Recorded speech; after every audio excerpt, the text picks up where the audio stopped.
Hi, my name is Claire, And I'm Molly. and this is Book Book Stupid.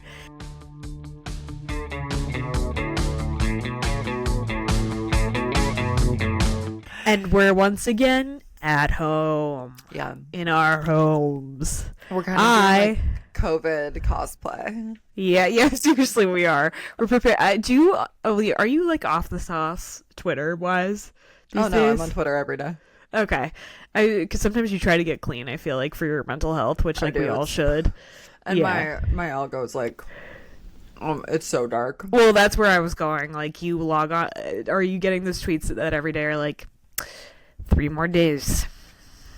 Until what? It's 3 just more like, days. it'll be like, people don't know that Do they you have. follow Iran on Twitter? It's like, I think it's alluding to Iran, but it's like, it's every week. It's not like it'll Right. just be like, crazy how it ends tomorrow. Like, those are the tweets I get. Like, hope everyone's getting gas. Those are the tweets I'm getting. Oh my god. Cans. Hope everyone's got enough cans. Please. And I'm like, why is no one talking about cans? I don't have to get gas. I live in New York. I need cans. I need cans. We should all be getting cans. No, my algo or my feed is more like, don't forget Epstein. Keep talking about Epstein. Never stop talking about Epstein. Oh my god. Twitter has gotten so funny because it's still like the darkest place on the internet. Totally. And also like the funniest place on the internet, but it's gotten like just so much darker. And you can even, those of you who are off Twitter, you can't even imagine. No, like I genuinely wonder sometimes, like, what if I showed Mittens my Twitter feed?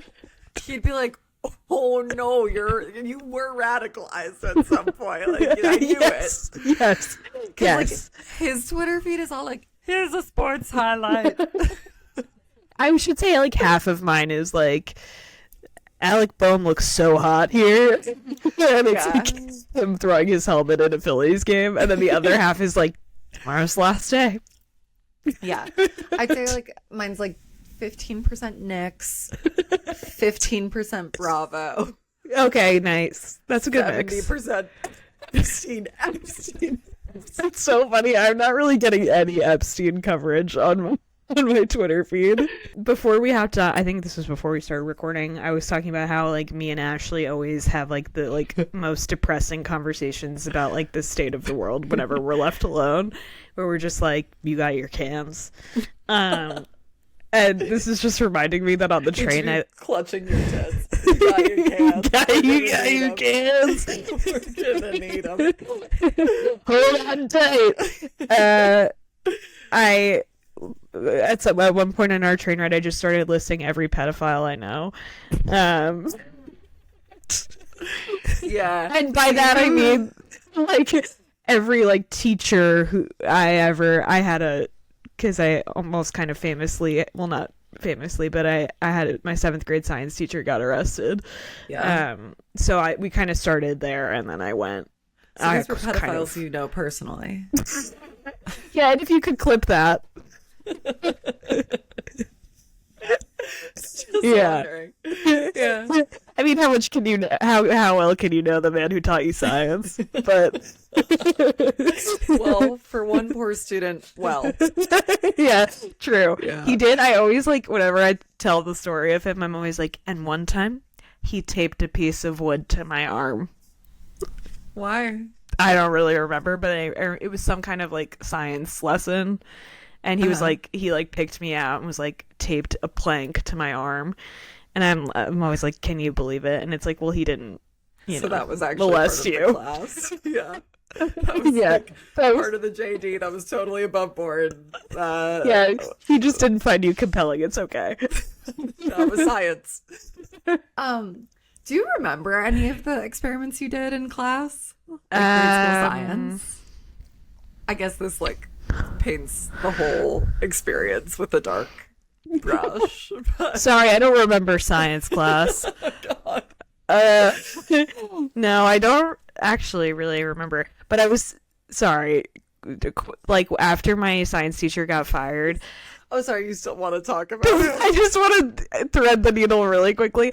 They brought back the retired 7th grade teacher to teach 7th and 8th grade science, and it was like she was like the meanest woman alive, and when she retired it was like, ooh! And I didn't have her, and all of my older siblings had her, and I was like, I enjoyed it so much, and then it was like, she's coming back to save the school because we don't have a science teacher. You should be so grateful. Yeah, she's mean, but she doesn't diddle you. So she's coming back. That should be the school motto. Yes, she's so mean, but she doesn't diddle you. She'd be so lucky.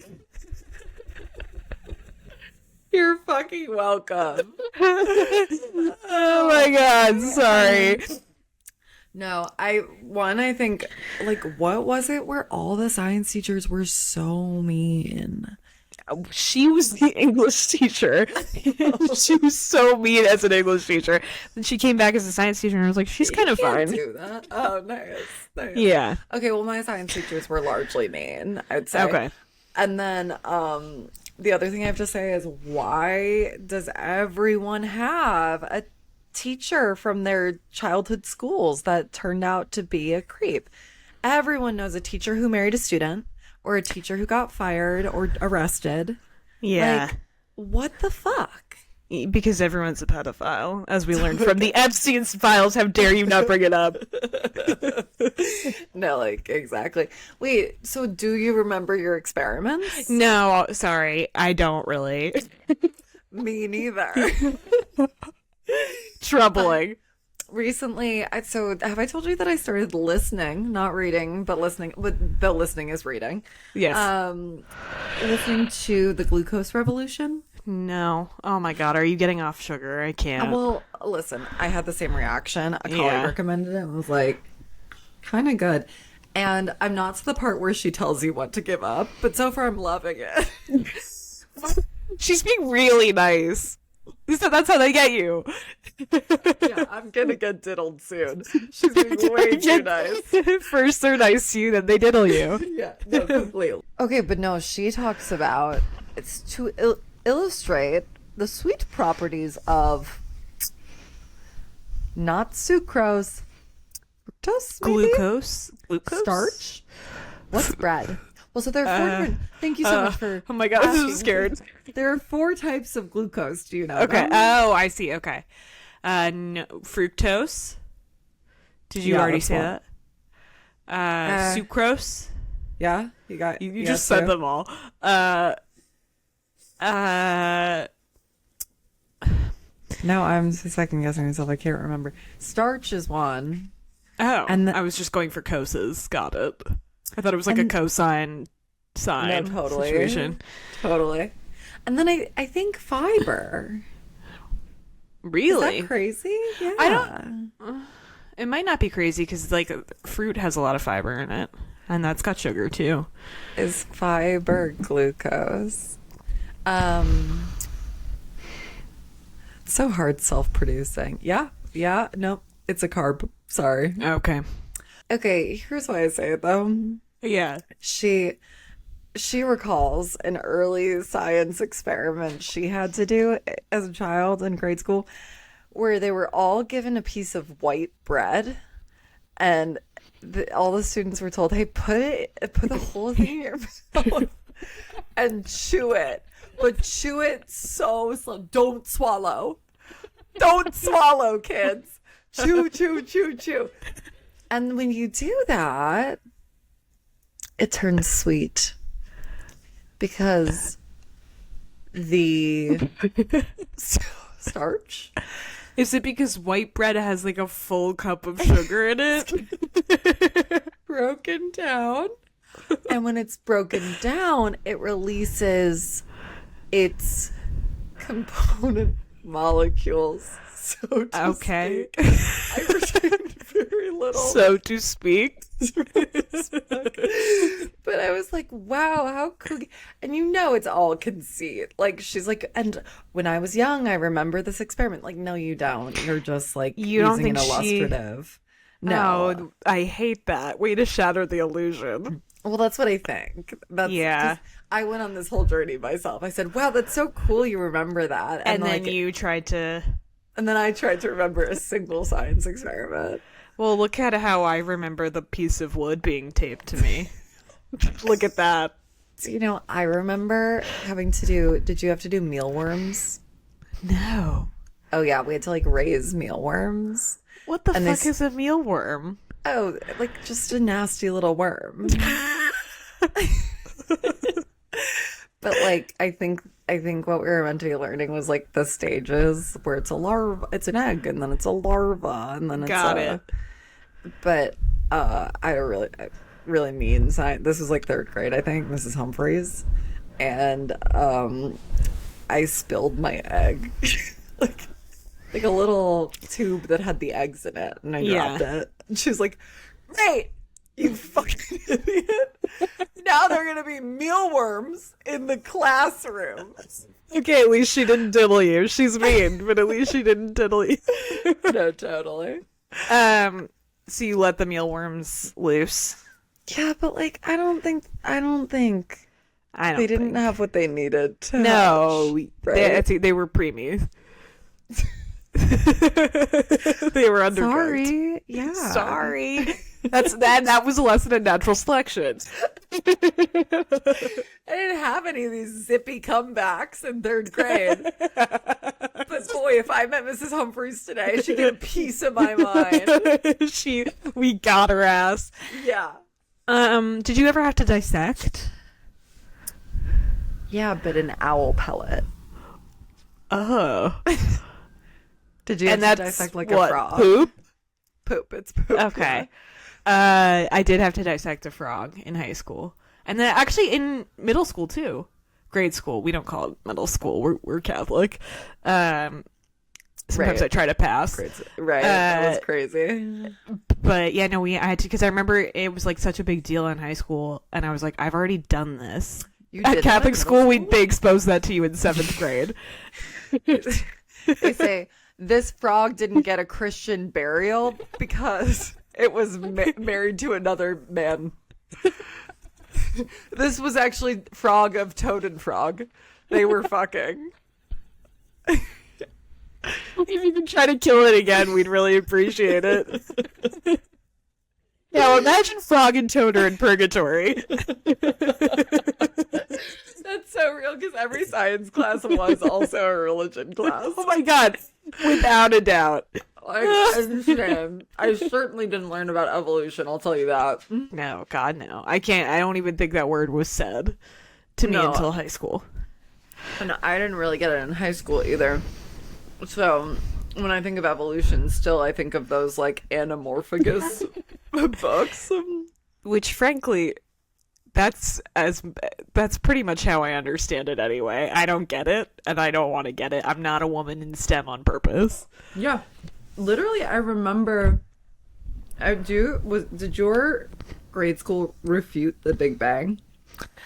I think it was sort of like the Big Bang. Like, we don't even talk about Don't the ask, Big Bang. don't tell. Don't ask, don't tell about the Big Bang. I like that. That Yeah, works. I think. I don't really remember. I remember a lot of my religion classes growing up, because that's one of the, like, you have that every day in Catholic school. At least I did. Religion. Yeah. Yeah. That's a big part of it. That's like Catholic that's what you're education. paying for. Right. The big extra bucks. class. Right. Though, do you know my mom did Will's, my youngest brother's, religion homework? All of his high school career. What? Yeah. And that's when it gets a little interesting, because it's like no sex. My mom is like, yes, very good. You got it. Yeah, she did Baby Will's religion homework. Wow, just because he didn't want to, or she was doing remedial. She was like really interested in the subject. Yeah. That's crazy. Oh yeah, baby Will couldn't possibly do his own homework. He's got so much on his plate. Oh my god. This is not my experience of being a youngest child. My experience of being a youngest child was like absentee parents, but then when they're around, they're really mean and strict. Do you want to talk about any other science stuff, or do you want to move into just some I think other? I'm done with science. I think I've actually exhausted what I know about science, so we Same. can move on. Do you want to talk about the science experiment that you created in your outfit this weekend? Your velveteen outfit. So we were in DC this past weekend. We were. You and I. You flew there from France. I did something that like every single person I've told was like, "Are you okay?" Yeah. It's so scary. Yeah, so I guess I should say Yeah. I flew from Paris to New York, and After then you'd done a week in Cannes, and then I was in the south of France for a week for work, and then for like 5 days, and then I did 2 days in Paris, and then I flew from there to New York, and then I was like, I couldn't change my flight to DC, so I was like, I'll just buy a flight from New York to DC. Horrible glam on my part. horrible glam. Horrible glam. Because I checked bags both ways, so I had to get my bag, and then I decided to book an American flight instead of Delta, which was so dumb on my part. Wait, what? So because then I had to go to a whole other terminal. Sorry, you'd already been flying Delta. Got it. Yeah, and I don't know why I didn't put that together, that it would be such a pain in the ass to go to a different airlines terminal, but I didn't. So I had to like haul my big ass suitcase, which like I can't even talk about her. She's right there. She and I have major. Can hear you. Hear me? She's sentient and evil, and like I hate her. So I had my big ass suitcase, and then I had to check it again. And then the security line was actually long for the first time in this entire adventure. Mm-hmm. And it was 45 minutes. So anyway, then I did get to DC. How long was your layover? It wasn't a layover because it was 2 separate flights. Well, I guess Indulge me. How long was the space between that was your 2 so flights? annoying of me. The space, but like, what really is the space between 2 flights? The layover was probably, it was kind of tight. It was like 2.5 hours for the situation. It was tight. Yeah, to have to We're go to talking baggage about claim, change terminals, go through security again. Famously, security is being run by ICE. Did you go see an ICE agent? I had to speak to an ICE agent. It was, pardon the pun, bone chilling. Yeah. I actually, like, it was very, like, out of body. Everyone was, like, being normal to ICE. And I was like, guys, what? This is ICE. We're talking, that's They're ICE. ICE. That's, but I guess guys, that's ICE. Guys, I don't want you to freak out, but there's actually ICE. Terrorists at the airport right now. Literally. Yeah. And they're the ones pretending to stop terrorism. Yeah. And it was so, like, sorry, I did not even mean to go on this tangent, but, like, it was so weird watching people, like, be deferential to ICE, because it is, like, whether they mean to or not, because it's, like, it's, like, this is, like, Trump's police, like, and you're trying to get through the airport, and, like, you just waited. And I wasn't nice to ICE. But, like, what are you supposed to do? I know. Like, in that situation, like, it was very odd. And then you would hear, like, some people in line be like, wait, is that fucking ICE? And it's like, yes. Yes, I've been trying to warn you guys. I've been giving them dirty looks, have you? But I kind of think that's, like, the extent, because you don't want to escalate when they're not actually. Exactly. They do have guns, and they kill people. Exactly that. And, like, we were being attacked. Exactly. It's, like, always like, well, no, actually, you had your gun in their mouth. And right. So it's kind of like you don't want to give them the satisfaction of, like, escalating first.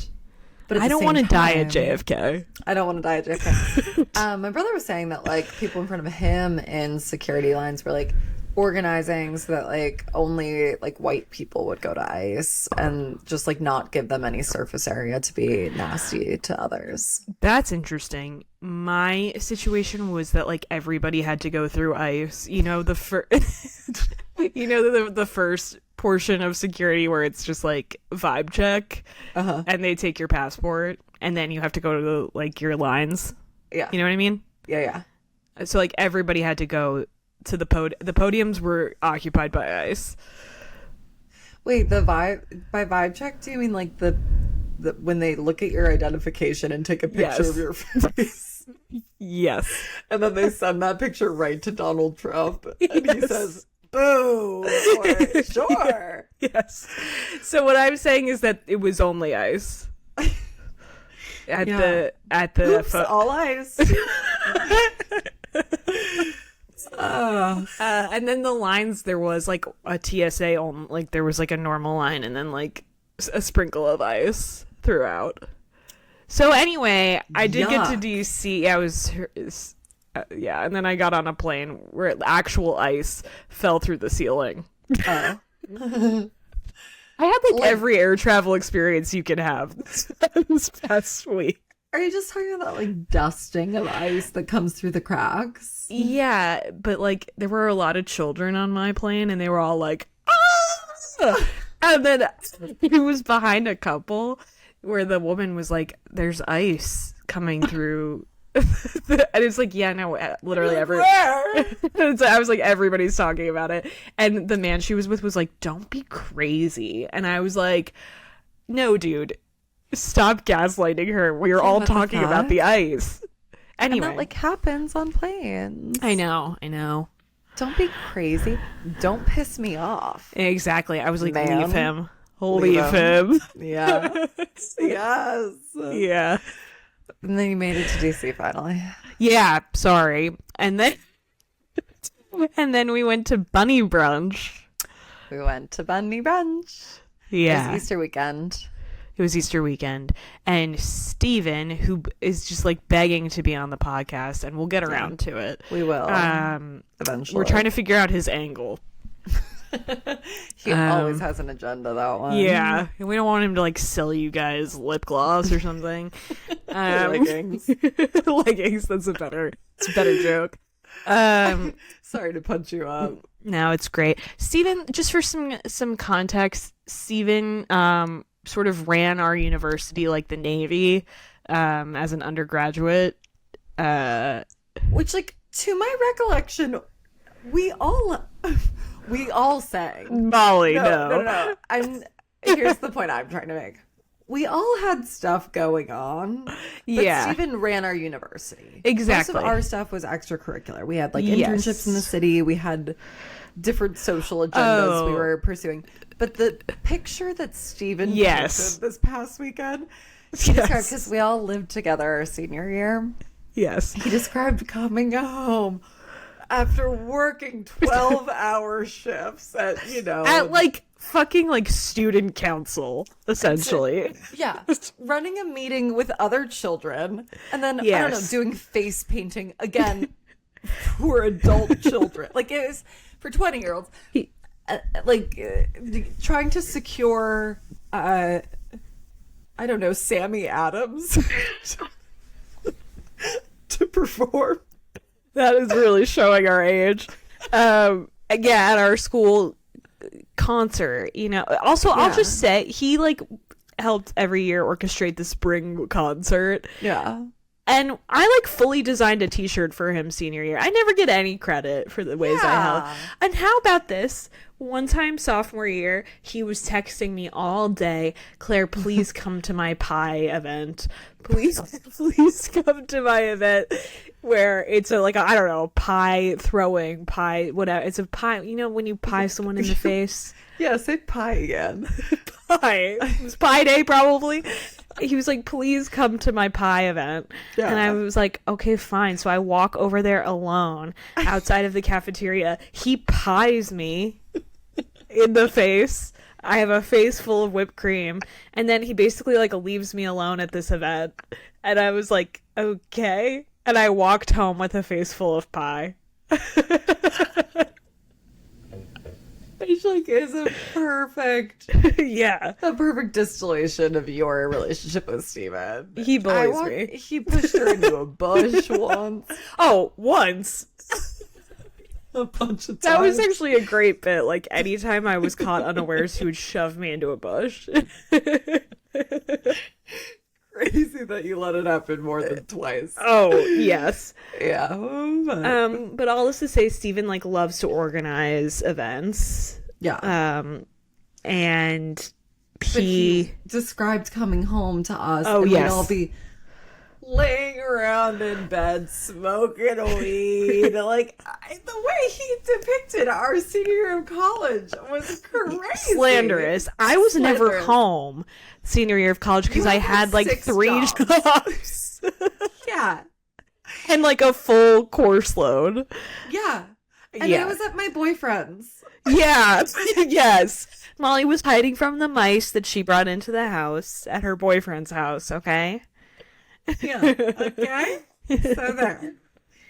But it stays organizing. And yes. This weekend, which is actually like, I think is so. Like, I have 2 most romantics, so I'll jump the gun on this one, which was just like, we have the best community of friends in the world, and like such interesting people. That, like, I can't believe we met at 18, you and I, one, and then, like, also just, like, Aaron and Kira and Steven and Ashley, like, all of these people who we met so young and, like, are still so cool and awesome, and I'm, like, still so, like, happy to have them in my life. I couldn't agree more. Yeah, and, like, the fact that, and, like, then going to, like, Steven, where he lives now in DC, and he's, like, being that person for the people who live there, too, you know? I know. Like, he's just he would love how nice I'm being, but you're kind of pandering even. I'm pandering. No. Yeah. I have the same thought. Like, he's built such a rich life around him, and it's because he pours so much into these people he cares about, and he attracts like people like him, smart, interesting, really like fun people. And it's funny to see it in such a different context because he moved to a different city. Yeah, and like how he's built his world there is so cool. Totally. And like, I'm not someone who took to DC easily. No. But to see it through his lens makes me love it so much. Yeah. And like, I was sitting, so he hosted this Easter brunch where everyone had to dress like a different bunny. Yeah. And I was watching, like, we were sitting outside because it was like 80 degrees in DC. Like randomly 85? Weather report. Yeah, 85. And we'll get to why Molly felt the heat so sorely. But like, I kept watching people walk by us or bike by us from like across the street and be like, that is so fun. And like, I don't know. So like, you kind of weren't living in the moment. You were watching other people watch you. Exactly. I was like, how am I being perceived right now? You are the people I laugh the absolute hardest with. Like, yes. I cracked a rib this weekend. Yes. Yeah. I was also, that's what I was like, another part of my romantic about this was like, I was coming from like a work trip, which is always so draining, and then to just like be with people who I love so much and like it's so easy and fun with is just like so invigorating. Invigorating is right. I love that. Yeah. And we should know, well, everyone had to dress as a bunny. Steven exempted himself from that. He was a carrot. Sort of like, he was like, take a bite of me. Who wants some carrot? Rabbits. Hey, rabbits. Tell us of your bunny. So this was a week for me. I will say, like, this was not my best work, I don't think. I kind of phoned it in. I was the rabbit from Alice in Wonderland. I'd say maybe in concept, but in execution, I think you absolutely nailed it. I think you're just saying that because of my big clock. She was wearing a huge clock. No, also your checkered ascot did a lot for me. That's true. I guess I did have a little ascot. Yeah, and then your graphic tee depicted the teas and cakes of the film. And your skirt alluded to a picnic tablecloth. I was sort of Also- doing like many different characters from Alice in Wonderland. The composite told a story. I thought you actually really nailed it. No, it did tell a story. I was lucky I packed like literally every article of clothing I owned for France, so I was able to really whip something up. Yeah. Also, your bunny ears were the biggest and fluffiest of They were anyone's. heavy, much like my boobs. And then you got really good glasses. So Stephen did also put together yes. gift bags for all Yes. attendees of Bunny Brunch. Yes. So everyone got a little bag with peeps, which I'm pretty sure I had eaten everyone's peeps by the end of the day. I was like, give me the peeps. And then fun bunny glasses, a bunny lip balm. I know because I helped pack them. Yeah. I think that was it. But when he retells the story 2 years from now, he'll say, and the girls lazed about. They were late. Nobody helped me. No, pack it's going to my be bags. Claire made me 20 minutes late, which is sort of true. Well, you thought you were missing a tail, but then you found that you never actually had a tail. It was very, actually, you made a funny joke like you were in character because I was like, where's my tail? Where's my ascot? I'm late. Yeah, method. She's Method. I was going method for bunny brunch. God forbid. Right. God forbid we Yeah. really bring it. Yeah. I was trying to rise to the occasion. Yeah, but your fun glasses were, I think, the best pair at the table. You also really committed to them. I think we both yearned for glasses, despite so having 20/20 true. vision. Yeah. And so, So when you give me, especially if I've had a mimosa, and if you give me a pair of glasses, that's my personality now. yeah. Oh, hang on, gotta put on my readers. Oh yeah, a classic. I need my readers. Yeah, I think I pulled that on the guy sitting next to me, and he guffawed. I didn't credit you, obviously. Please don't. Just if you get a good laugh, don't ruin it. That's my advice. Yeah. Yep. And Erin was the bunny from Monty Python. She was the killer bunny from Monty Python, which when I was like, oh, of course, you were like, fucking nerd. I was lashing out because I'm unfamiliar, and I know it's like a seminal text for most people. It's like a cult. Yeah, I haven't Yeah. seen it since I was probably in 8th grade, but it was like a big part of my personality in middle school. Yeah. Grade school, excuse me. And then, Molly, why don't you tell everyone what you were? I was Velveteen Rabbit. Killed it. Thank you. Thanks. I even used one of my Rent the Runway slots for it. And it was really good. Well, it was good if I stood really still. The problem was when I had to live in my outfit. Like, if I were just in a glass box, as a beautiful bunny should be. Right. Set away from the rest of the world. But no, I had to live on the streets of DC that day. And Velveteen... That's also funny, like, in meeting a group of new people in costume, it became that none of them knew my actual name. That's so true. All day long, everyone of Steven's friends we met that day. Velveteen? Velveteen. You're so right, because I heard one of them be like, I love Velveteen. Like, and I was like, that's classic. That's classic Velveteen behavior. For someone to be like, I love Velveteen. I was also method. Yeah. Velveteen. But also, you were in like the sunniest seat at the table in the warmest outfit possible. So like what I wore was like a big kind of gaudy 80s big-shouldered dress that I got on Rent the Runway. It was head to toe velvet, of course, like a burgundy color. It was very pretty.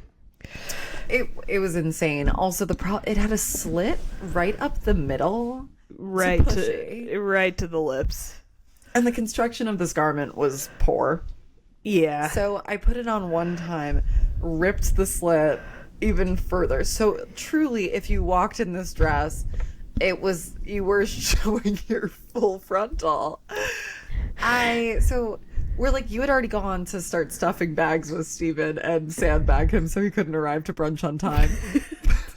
But I, with the girls, was like, guys, I don't have like bike shorts. I don't know what to do. Yeah. And I walked a few paces around the hotel and it was full labia to the wind. So I just had to put like a true pair of athletic running shorts on under the velveteen, which I think it took away a little bit of the magic, especially for just a little. But just you, a little. I really think you committed. Like, your outfit was the best. You were best dressed bunny. Thank you. For sure.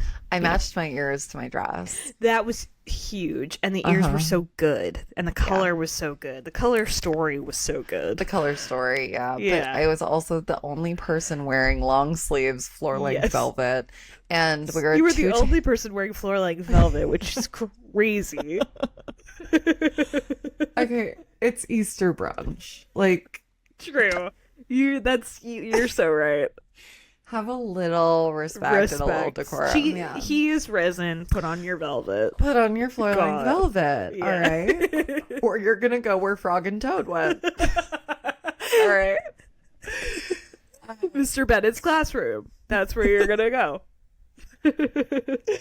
Yup. We were at 2 tables pushed together. Yeah. With umbrellas covering each, and at the corner position that only I was seated at, it was the only position that got direct beaming 85-degree sunlight. It's sort of like God's light.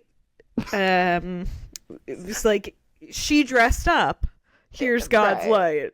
I'm anointing Velveteen, whom I can tell has a pure spirit, despite having not gone to confessional in about 25 years. This is the purest rabbit at this table. This rabbit's married. To a man. Yeah, but Velveteen suffered. Yeah. Much like Jesus. It was like truly so hot even under the umbrella, and everyone just kept being like, poor Velveteen. We love Velveteen though. Poor Velveteen. It only made your stock go higher. I know. That Velveteen suffered, like Jesus. I just said that. Did you really? Yes. Like 30 seconds ago. Oh my God, sorry. Well, and the other kind of byproduct of being in floor-length velvet in the sun at a bottomless brunch is you're gonna keep drinking that chilled wine. Yeah. Oh, just to be okay. Yeah. Just to cool myself. It's just like a little lemonade. Oh my God. And so Velveteen got trashed. Well, so did the White Rabbit. Sure. Me. You. I got so trashed that I cried. So I mean, who didn't? This bunny brunch did kind of devolve into like Real Housewives antics by the end of the day. I made out with one of the men. Actually, no. I forgot about that. You forgot about that? He made out with me. Sorry. Yeah. I was sort of a victim of a makeout. No, and actually, now that you say it, I'm sorry. I forgot about what happened to you. Oh, it's literally fine. One of the guys at brunch was like, kiss me, and I was like, okay, and then it turned into like his tongue was like in my mouth, totally, which just was like not really what I was looking for on Easter Sunday, and by Easter Sunday I mean Saturday. Yeah. But it's all good. Yeah. But so much fun, huh? So much freaking fun. I really had to give my all. You guys smoked a lot of French cigarettes. Yeah. I said when I'm in Europe I smoke. And then sometimes when I'm drunk I smoke. So it was like I was in Europe, I was smoking, and then I got home and I was drunk and I was smoking. Those are like the hall passes universally acknowledged. Yes. Yeah. However, like this week, like I've just been like I was untangling my headphones earlier and I was like, I'm so fucking pissed. And I was like, could it be that I haven't had 3 cigarettes a day? Like I've been so irritable all week, and I'm like, it might be the fact that I'm no longer just like an ashtray. Yeah. How do you feel about that? I feel fine. I feel fine. I was ready to quit when I got home. That's the thing. I was like, if you're feeling irritable, just light up. And you're like, no, actually, I don't feel called. No. I like to dabble in the world of cigarettes, but I don't want it to be like my thing. It's like Shondaland. You can't live there. I cannot be a townie in Marlboro Red. It's not even a vacation home for me. It's like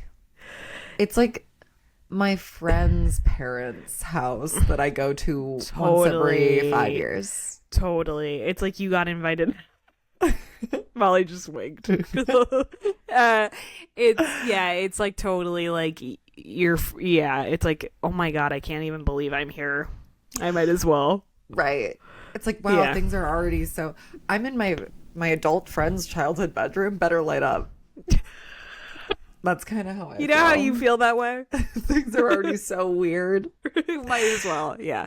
Meanwhile, I do have pictures of Siege in her own living room where we turned your living room into a smoke lounge. Like, I remember someone being like, okay, should we like at least orient ourselves around the window? And you're like, close it. No. You were like, close it. I'm like, I want to breathe it back in. Yeah, I definitely go, like, I'm all or nothing when it comes to smoking. Like, I'm like I binge smoke, and then I'm like, I'm good. Yeah. Yeah, I'm good. But you're not an addict. I'll die on that hill. You're not. But I am, like, this week, I'm like, why am I so mad? Yeah. And, like, and then it's also, I am due for my period, which, like, I think it's started. I'm not really sure. You're witnessing the start. You stupid heads know what's going on. The voice in your head right now? Yeah, she's free bleeding. Maybe so. Yeah. Did you want to talk about anything else? Or should we wrap it up? Yeah, I looked up a science experiment that I did. No. Yay! Let's go back to our list. Is there any? Oh, you've got a new celeb in your prayer book. Ooh, yeah. I actually am mad at myself for not getting ahead of this earlier, because they've been in my prayer book, and I feel like now they're like kind of in everyone's prayer book, and it's pissing me off. So I just want to make sure that everybody knows that they're in my prayer book, and that is Dakota Johnson and Role Model. Yeah. I'm praying for you. I see the vision. It's hot. I support it. Yeah. And I'm doing the rosary for you every night. It's just such like an interesting pairing that I never would have seen coming, because I love both. I'm actually wearing, I meant to not be wearing my sweatshirt today. I'm wearing my Role Model merch, which is a cream shirt that says Diva in red across the front. It's so cool. So I am independently fans of both of their work. I think they're both such interesting personalities. Yes. And so hot in sort of like a cigarette way. Yes. So when they got together, I was like, booyah. This rocks. I'll write them in my prayer book too. Write it down, please. Absolutely, and I think I saw a TikTok, I reposted it from the Book Stupid account, but it was like, this is a zero humor age gap relationship, and I was like, that's so true. They're both so funny. Yeah. And hilarious. in such like a dry way. They almost have like a siblings or dating energy to me. Yes. Which unfortunately I do think means that they're a successful couple. So yeah, write it down, and write it when you look back at this, know that they were in my prayer book like at least 6 weeks ago. Okay. Yeah. I mean, yeah. I'll check your prayer book to see when you wrote it, but yeah. Yeah. You can check the records. And that's actually part of like being a friend to one another. It's checking each other's prayer books. Yeah, and making sure that your prayers are accurate and airtight. Yeah, I love the age difference. It's incredibly chic when an older woman dates a younger man. How much older is she? I want to say like 7 or 8 years. Mm-hmm. That's good. We were actually just talking about this over Easter as well. Couldn't be, because Erin is in an age gap relationship. Was I there? I think. Awesome. Erin's in an age gap relationship, but she's older than her boyfriend, and that is incredibly chic. It's incredibly chic, yeah. Reversed, it's one of the most evil things you can do.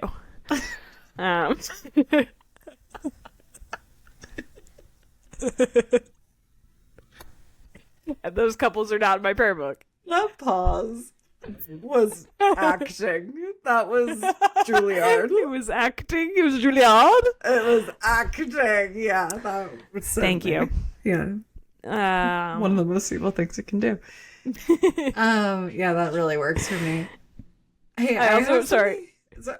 No, What? I'm just reading our notes where it says, "By the way, we're 30 now. If anyone cares." And then 31, Molly below actually. 31. By the way, we're 31 now. If anyone cares, and then Molly wrote below it, literally. Literally. Like, does anyone care? I was in my prayer book, but like while I do pray for them, pray for him. I think he's ruined many women's lives. Okay. Can I have a hint?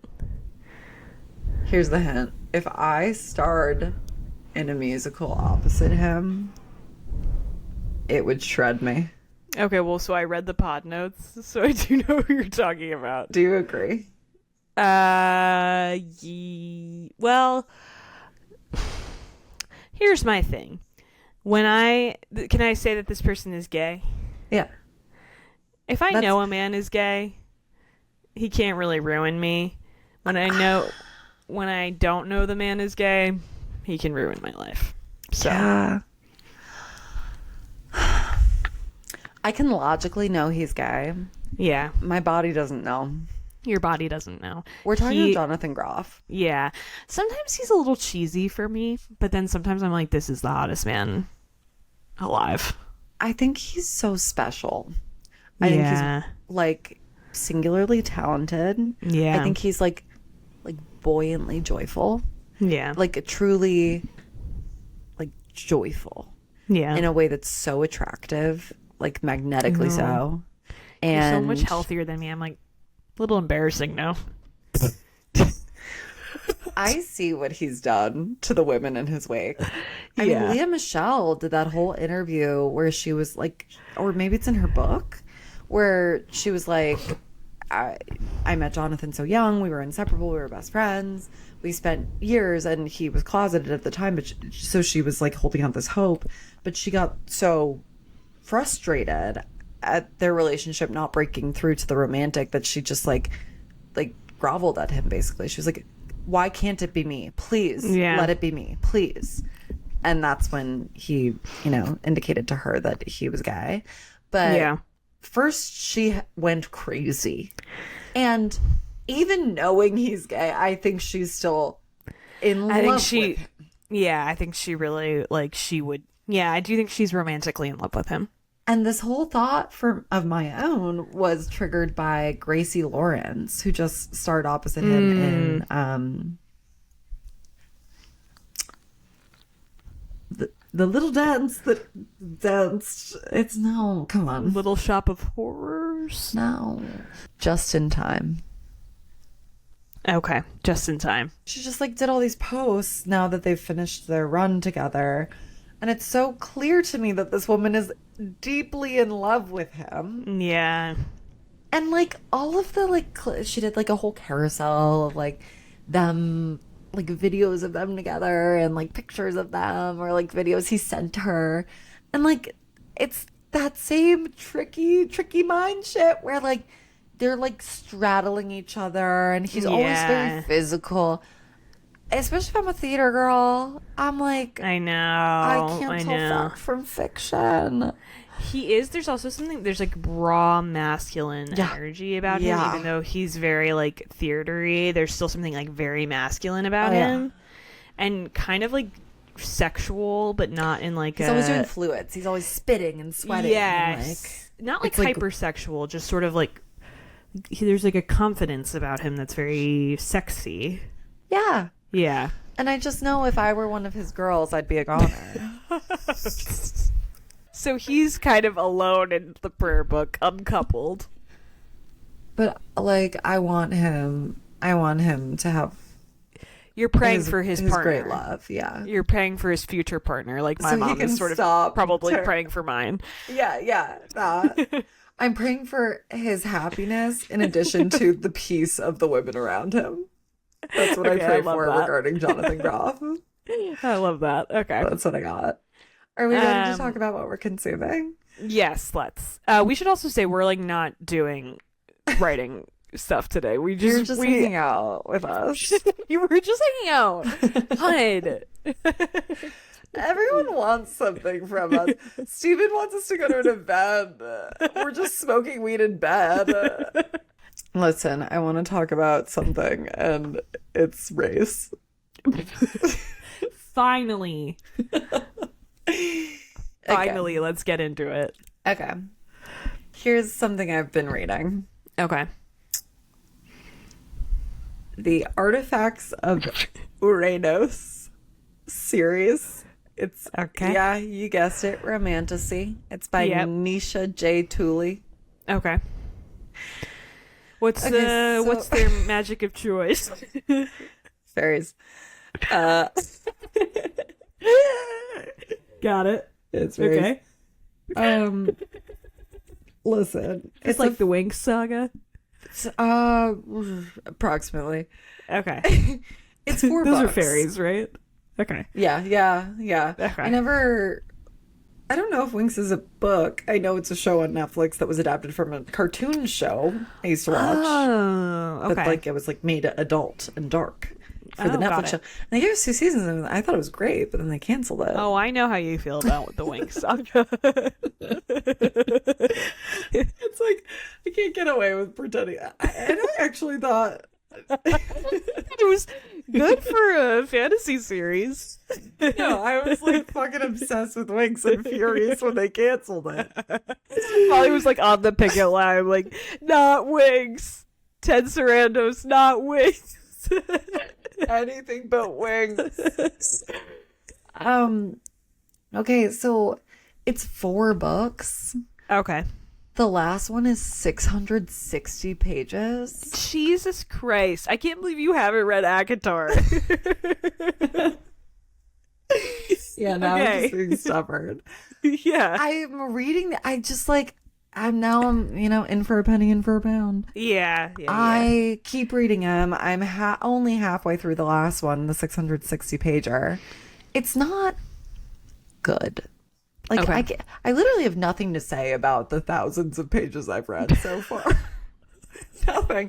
Besides one thing that strikes across romantasy. Okay. So I don't know if you've seen an interview, Rebecca Yarros, in interviews about her series Fourth Wing. I'm sure you guys are familiar. Fourth Wing, don't really, it's like fine for me. Just kidding. Sorry. Okay, what were you going to say? I put a pin in something. Okay. Put a pin. Okay, we're putting a pin in Fourth Wing. Yeah. But she, in her interviews regarding the television adaptation of Fourth Wing, she keeps reinforcing one point only. She's like, I don't care about casting, save for that Xaden is not white. Yeah, and she keeps hammering this point so kind of egregiously. Like, to the point where it's a little bit like, yeah. Well, okay, so a comment I've seen and personally kind of felt when I was watching these interviews is that, okay, fine, but it's weird, and this is like true across a lot of romantasy. Like, it'll make reference to skin color or otherwise like racially identifying features. Right. Without race or culture, like we understand race associated with culture in our like real world. Yeah. Being race, the pertinent, sociological. Yes. The like real the implications of race. Yeah. Right. It's like totally unmoored in this fantasy world that's conjured by the author. So it's like, it's kind of a zero sum. It's like just a toss out. Like, if race isn't actually part of your story, then it doesn't actually.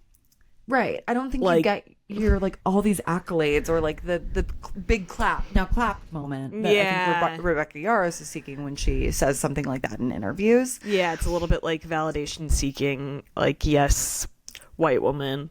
Yeah. And it's just kind of like, well, it has nothing to do with your plot or your story or the character's identity. And so it's kind of like... It also feels a little bit like you're, like, fetishizing... Yeah. Like, oh, my romantic lead is this, like...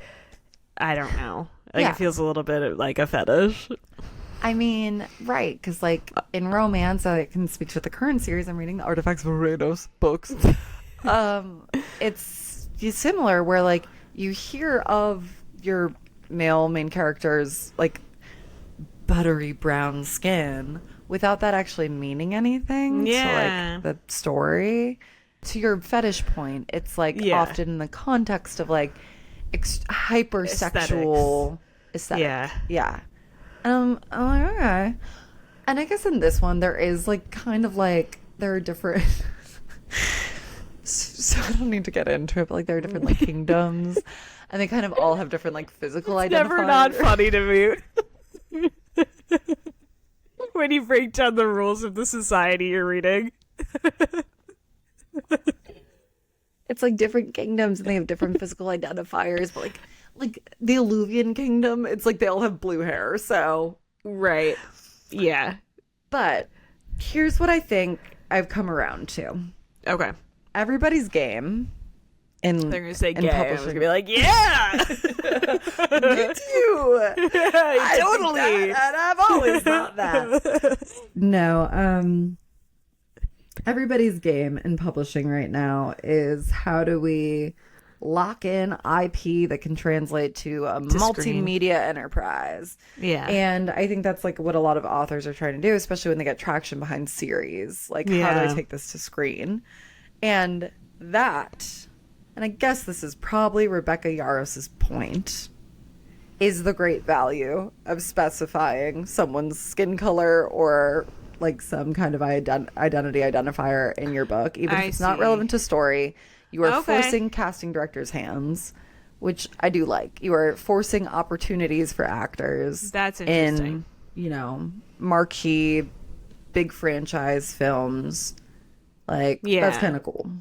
That's interesting, but I also am like, well, I'm curious because I actually did see something recently about Emily Henry saying, like, people seem to think I have any control over who gets cast in these films, and I don't really have much of a say, and that's probably up to like the contract that you end up signing. Yeah, but like you would think that these authors have more of a say in the casting, but like maybe Rebecca Yarros holding the industry hostage is actually the only way. Well, I don't know. I think the clever workaround, and I don't know, this isn't how she talks about it, but maybe this is the brilliance of it. You make certain identifiers canon, and now casting directors will literally like they can't because the fans would be so angry. I mean, I think too, fucking J.K. Rowling, 0 episodes since we referenced J.K. Bring that JKR meter back down to goose egg. But like, didn't she's the fucking queen of, oh, didn't I tell you this about that character that I never actually wrote into the canon, but now I'm using for clicks? And he's gay. And he's gay. I don't know if she directly commented on it, but Hermione in maybe like the Broadway production of Cursed Child was black. That sounds right. And some of the fandom had a reaction, and I think maybe even JK was like, I never said she was white. Like, what? JKR can't predict that broad. I think he's trying to claim another W. Dumbledore's gay and Hermione's black, and just because I forgot to write it doesn't mean it's true. And by the way, trans women aren't women if you forgot that I feel that way. Right.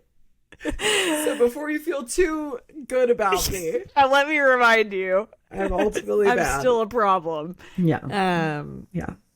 Yeah, that's actually super interesting. I don't know how to feel about it, to be honest, because like I'm not sure if we should give, just having seen pictures of Rebecca Yarros, I'm not sure I'm willing to give her that much credit.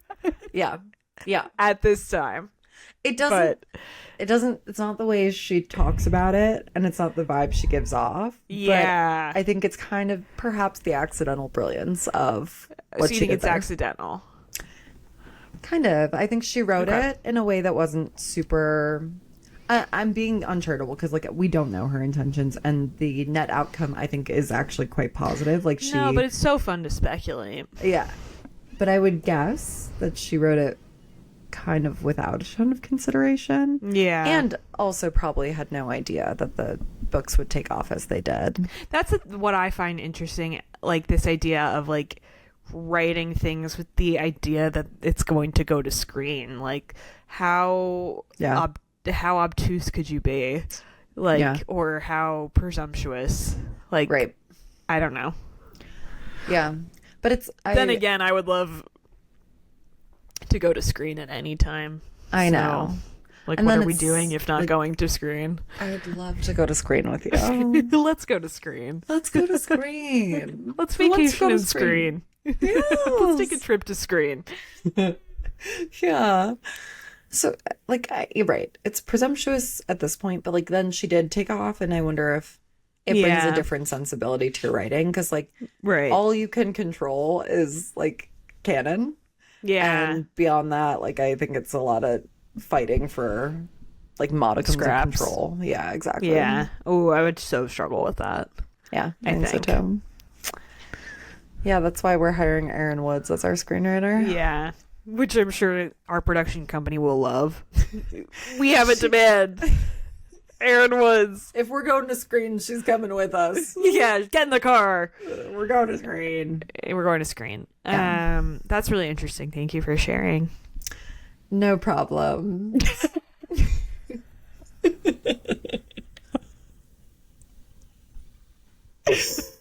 Well, I have another question. Are you liking the fairy book?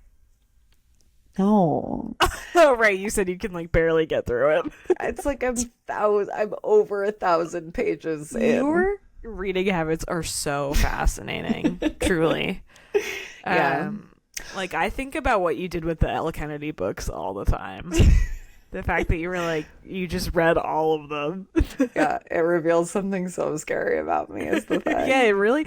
But I like don't even understand it. We've talked about this before. I don't get what's going on there psychologically. Yeah.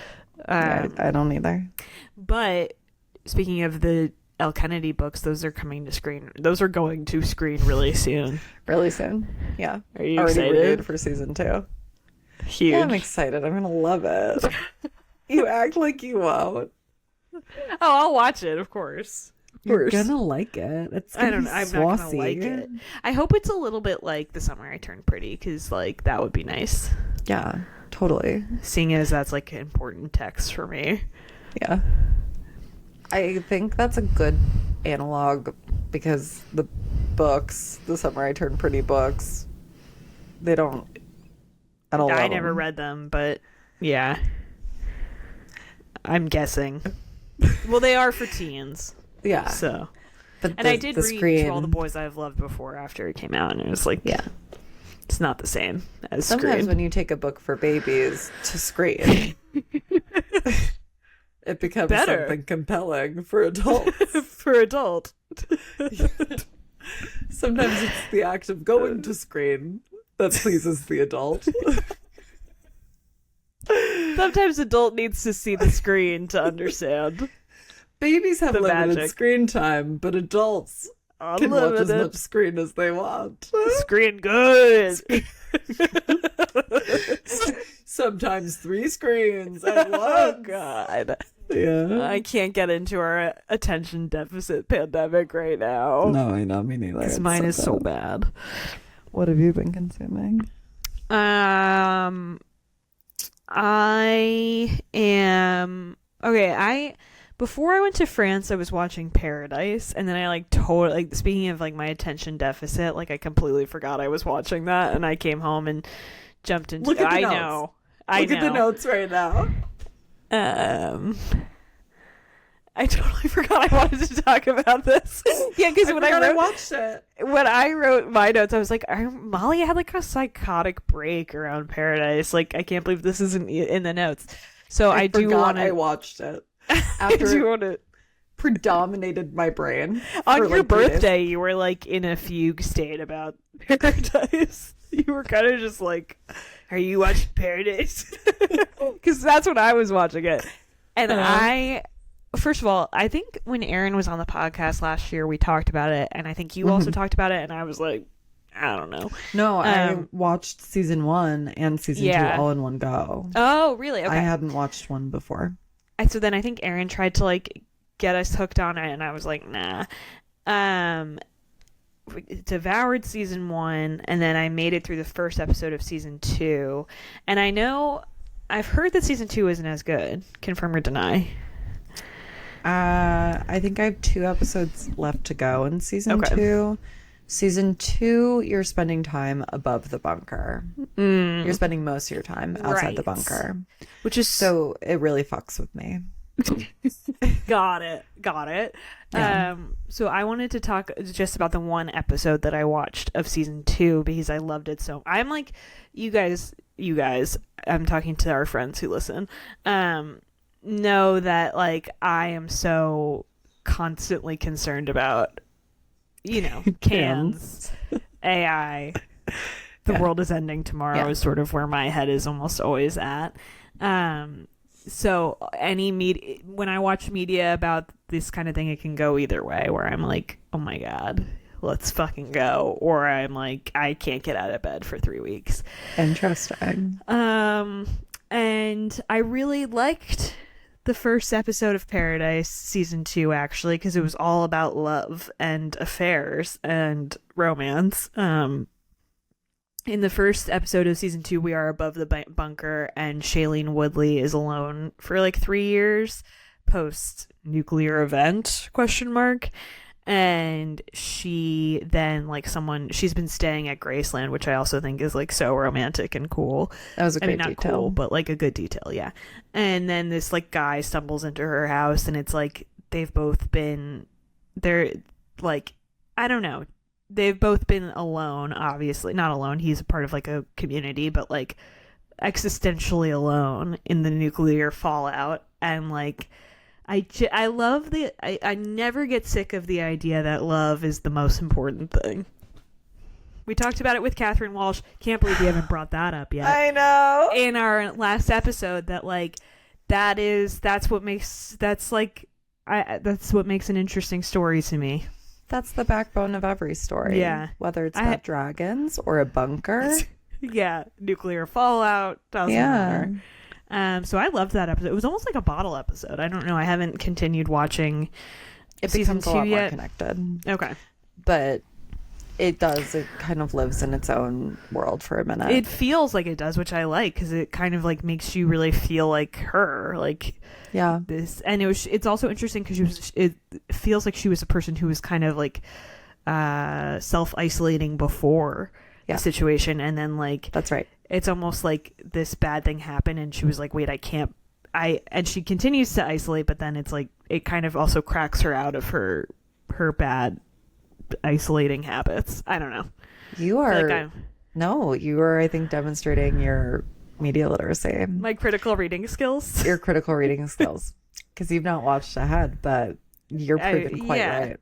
Mm-hmm. Yeah, and like I do think we're at this, not to like go on a macro level here, but we're at this like turning point in society where I think like we are going to have to make these choices between humanity and community and self-isolation. Yeah. And I yearn for media like this.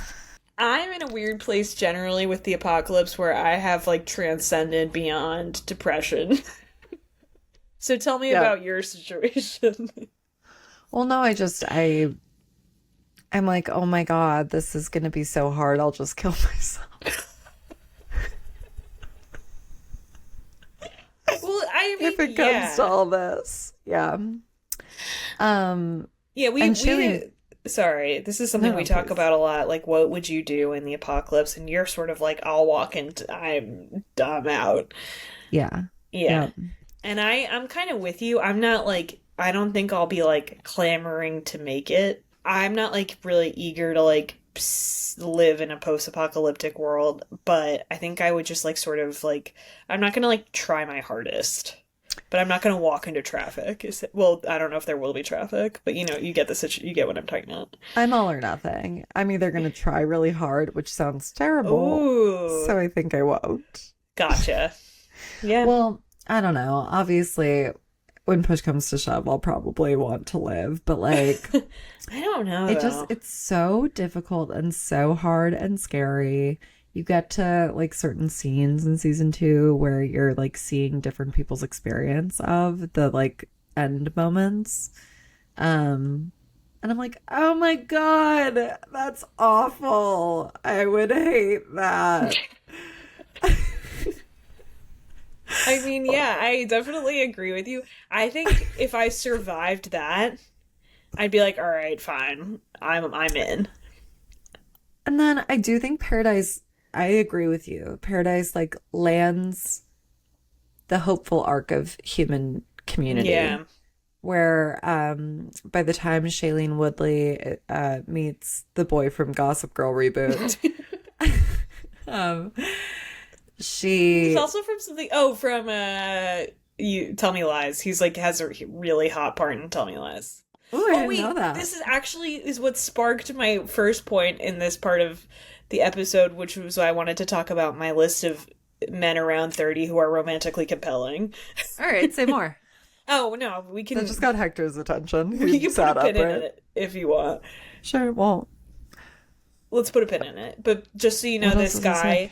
from Paradise has made it to my list of men around 30 who are compelling romantic leads. No, I'm ready to talk about that. Oh, are you sure?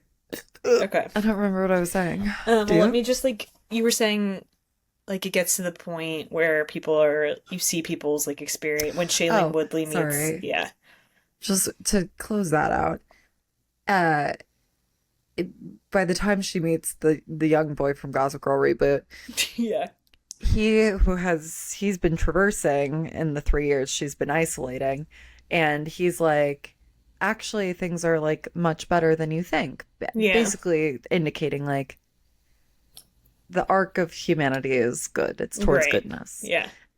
So quickly people just wanted to find and help each other and rebuild together. Yeah. But then, there are the guys across the river. You don't want to go to that area across the river because Right. there's, and I like that Paradise posits goodness wins, but it acknowledges the immediate aftermath of the event, no matter what, creates such fear and chaos. People hurt each other for a period of time. That's so true. People's inclination is to hurt out of fear or self-preservation Yeah.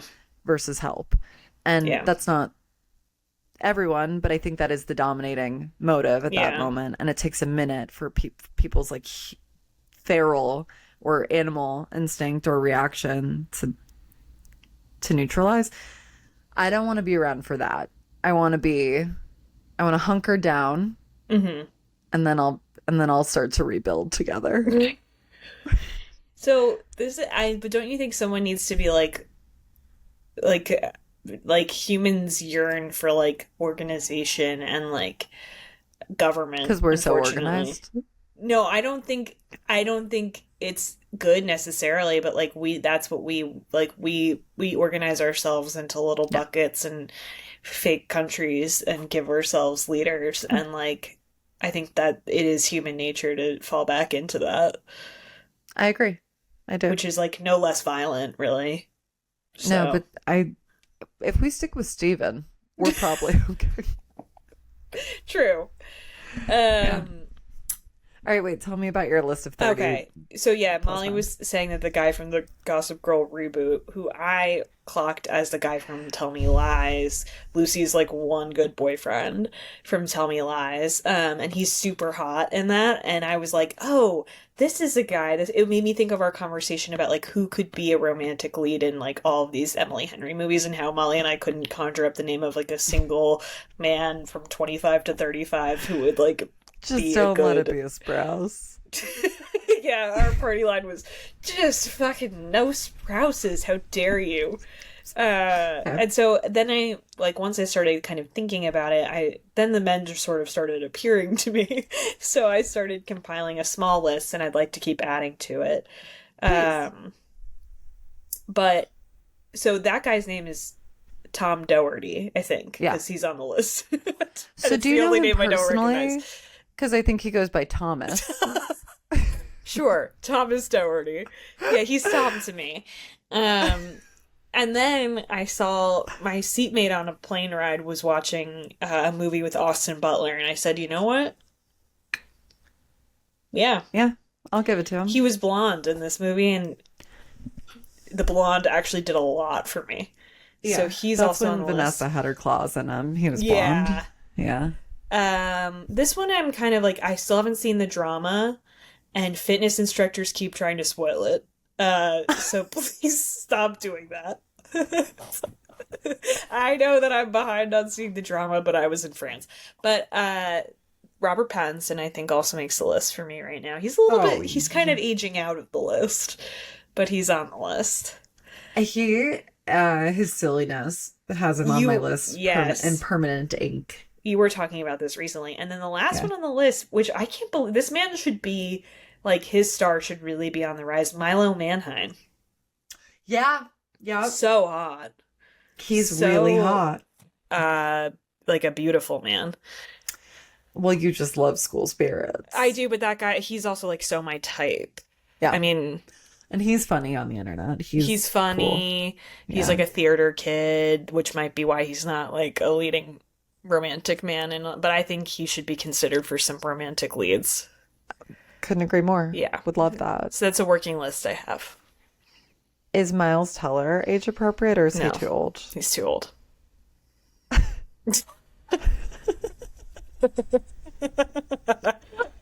Watch should be the same age as Robert Pattinson. Let's see. We're younger. How old do you think Miles Teller is? 36. Let's see. 39. Shoot. And then how old do you think Rob Pattinson is? 40.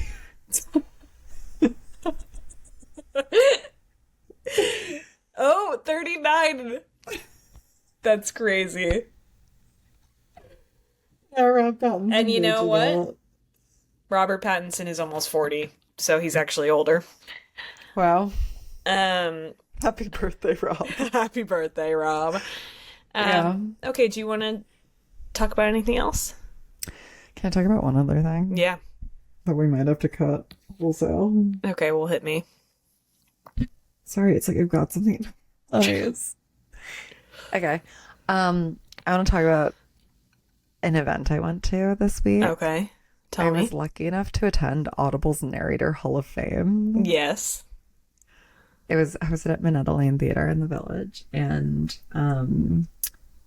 here's what I want to say. Narrators are a beautiful community. Okay. What I really want to talk about, though, is the guy who narrates Xaden in Fourth Wing. Haven't you already met him? Yeah, but I didn't. Yeah, but he was accepting his award. He was being inducted into the Narrator Hall of Fame. Okay. Okay.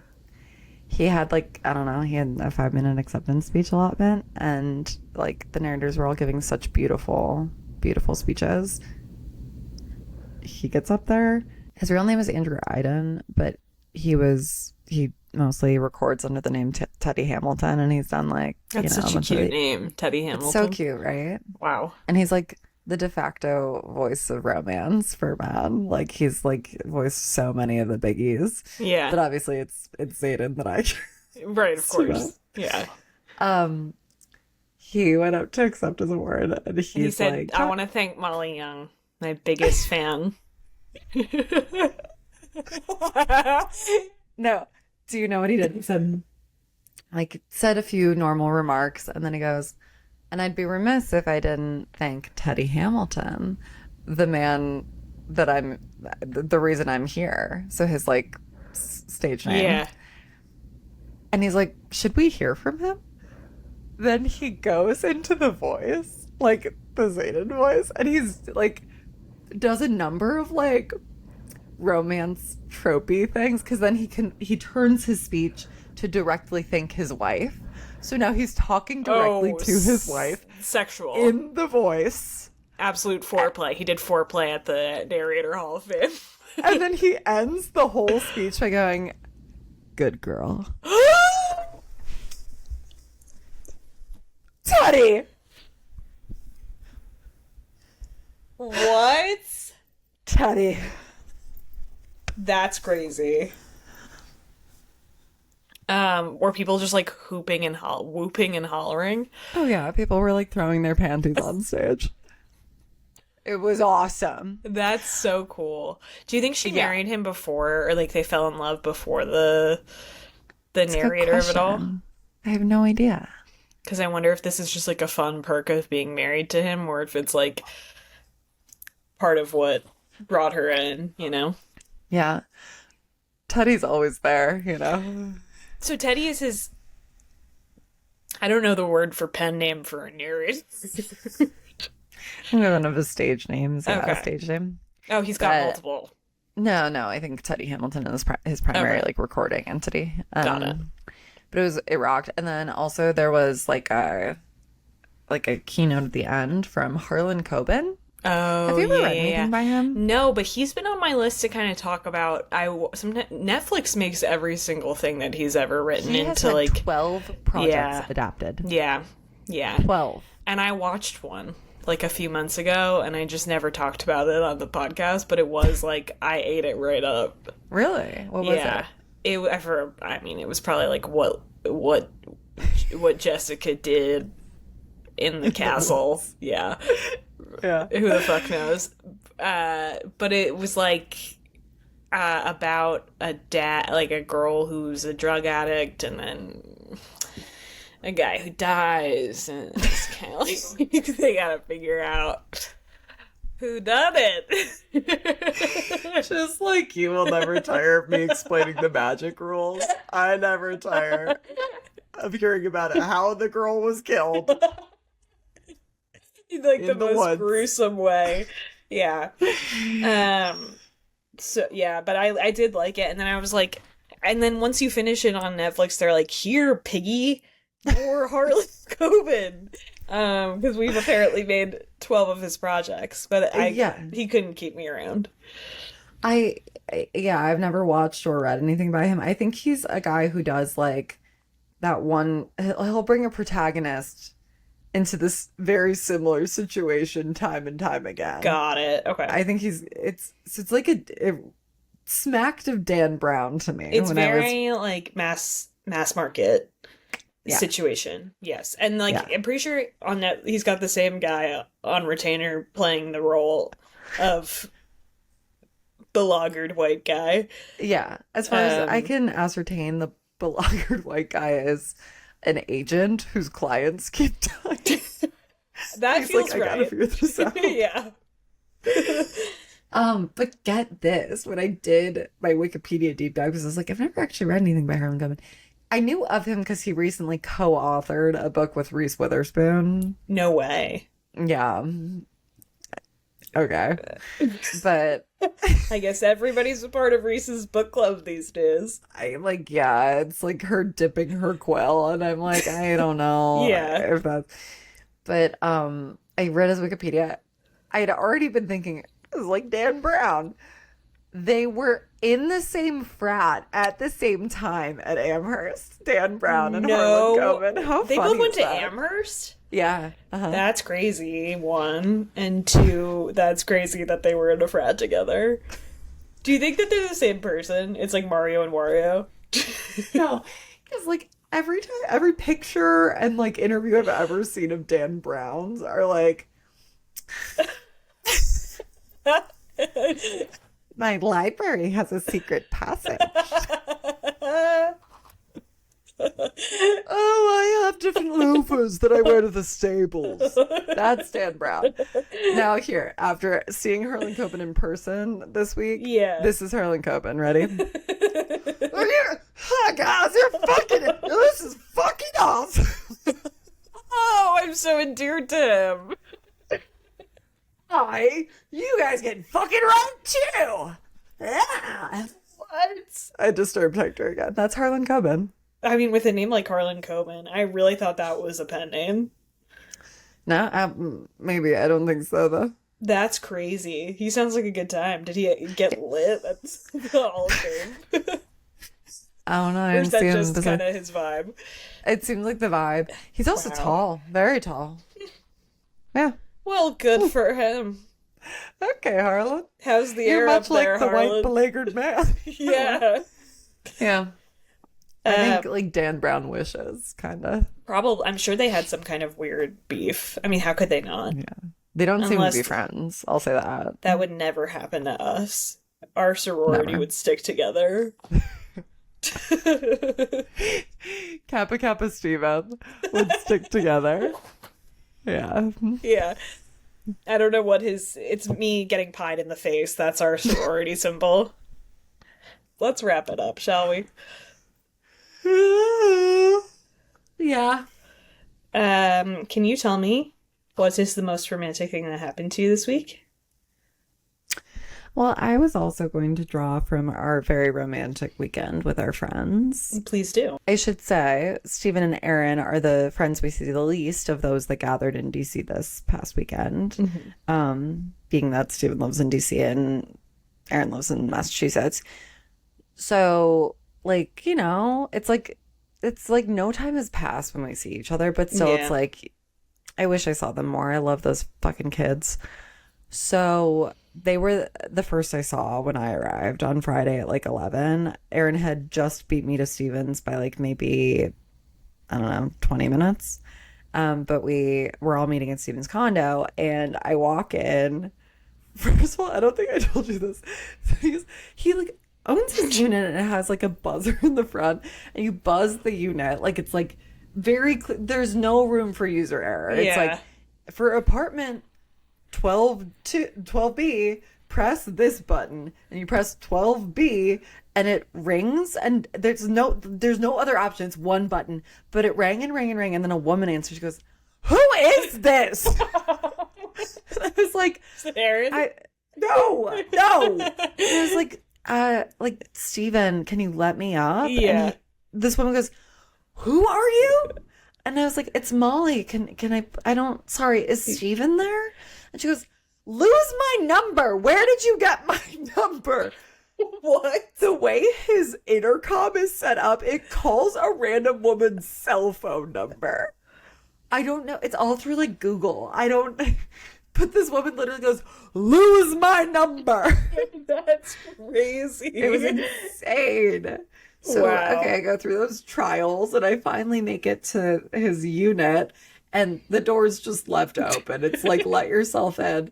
So I let myself in, and I find the two of them, literally, they've only had 20 minutes. They're both cuddled in Steven's bed. Erin is laying with her head on his chest. The room is pitch black. It is noon. And they're just cuddled in bed waiting. Nobody gets up when I enter the room. God forbid. God forbid. It's just assumed, like, get in the bed. Stop it. You're bothering. Don't be get weird. in the bed. Yeah. Don't be weird. Yeah. And like, if that's my not God. romance, baby. I mean, that's like literally our college career was just like hanging out in each other's beds. Completely. Just like, So, yeah. It feels I good love at that. 31, I'll say that. Oh yeah, and that's like I feel so lucky that we have such like friends we can be so comfortable with at 30. Completely. Like that we've just known each other for so long, and it's like get in my bed. Get it. Why aren't you in my bed yet? Let You're me pissing me get off. in your bed. Yeah. Yeah. I love that. And like adult sleepovers, I love each and every one of them. Oh my God. Oh, I love sharing a hotel room with you guys. So much Love it. fun. Yeah. So much fun. Can I ask you? Yeah. What's the most romantic thing that happened to you this week? I gotta put on my readers. Oh my God. Yeah, put on my readers. The most romantic thing that happened to me this week. So this was a late buzzer beater. On the way to the train from work today. I saw, it's like weather report time. It's like 40 degrees. Like I wasn't here, but I heard that it was your glasses both of our glasses are like vertical on our face. I heard that it was really like it's been quite warm on and off here, but we're in this time of year where it will just be freezing cold. So this is the time of year where you're going to experience a range from about 30 to 50. It's spring. So anyway, everyone's kind of over winter, but I saw this guy walking in Union Square Park with an ice cream cone today, despite it being like 40 degrees. And Nevertheless, he persisted. He's like, I'm over it. And I'm committing. This is my ice cream cone. Hell yeah. Did you get a sense of what flavor it might be? Vanilla rainbow sprinkles. I And how do you to feel about just that? see an adult man going from work with the rainbow sprinkle cone is also romantic to me. No, I do. I fully agree with that. Yeah. I would have gone chocolate, but otherwise that's my order. Yeah, you love rainbow sprinkles because Yeah. everyone's gay. Exactly. I think I would go vanilla over chocolate with a rainbow That's sprinkle. crazy. But you know what I really want is like some abomination. Yeah, you want like Oreo Crush. Yeah, Caramel. I want the turducken of ice cream. Yeah, you want like ice cream that got pregnant by a Snickers bar. Yeah. But you're the one Gross. who likes that thing at Rita's where it's cream and ice. Gelati. The gelati. Yeah, but that's like it's a water ice specialty. Yeah, but that's traditional. That's not this newfangled Yeah, getting it's knocked up. They're That's married. That's not Frog and Toad. That's not Frog and Toad. The Catholic Church ordained the gelati. That's in Vatican II. This American Pope might just do it. He's from Philly. Or no, not he's from Chicago, but with Philly roots. Villanova. Yes. Yeah. Nova next. Nova. All right. Yeah. I gotta wrap it up. My readers are going berserk. My readers are having a life of their own. All right, listen, it's been real. It has. And we're going to talk about writing next time. Bye. Yeah, totally bye.